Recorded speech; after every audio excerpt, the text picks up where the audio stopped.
Ons gesels oor veerkrag deur dankbaarheid en dit gaan oor hierdie week se beginsel van kies veerkrag om jou te help floreer. In swaar kry tye is dit uiteraard baie maklik om net vas te kyk in dit wat verkeerd loop. Ons probeer keer om nog te verloor, of dit nou geld is of status of selfvertroue of vreugde of wat ook al belangrik is. Ons wil dit nie verloor nie, daarom fokus ons op verlies of die vrees vir verlies en moontlike nog verlies wat kan kom. En dis nie verkeerd nie, want dit kom uit ons instink vir oorlewing. Ons brein probeer vooraf gevaar raak sien en ons help om dit te vermy. Daarom merk ons in beginsel al negatiewe ervarings gouer op, sodat dit ons kan help om die bedreigings te herken en ons osself kan verdedig of kan vlug of wat ook al. Wanneer ons swaar kry, beleef of voorsien, dan skei ons liggaam die hormoon kortisol af.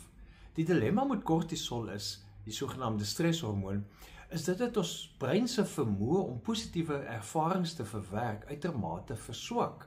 Daarom is ons geneig om meer te fokus op probleme as wat fokus op oplossings. Die eintlike probleem is dat ons fokus en perspektief kan verloor. Nou, hoe help ons geloofslewe ons hiermee om beter te wees in veerkrag? Ons lees dat Paulus sê in 1 Tessalonisense 5 vers 18, skryf dat wees in alle omstandighede dankbaar, want dit is wat God in Christus Jesus van julle verwag. Antwoorde dankbaarheid bring veerkrag. Dis die praktiese raad wat Paulus destyds al in die kerk in Thessalonika gegee het. Dis geloofsraad. En deesdae bewys mense in die sielkunde wat die Heilige Gees al lankal vir mense gegee het as inspirasie. Ons weet nou deur navorsing dat dankbaarheid jou juis help om baie meer veerkragtig te wees. En onthou, veerkragtigheid is die vermoë om bo jou slegte omstandighede, bo jou slegte situasie te kan uitstyg en 'n beter mens aan die kant te kan uitkom.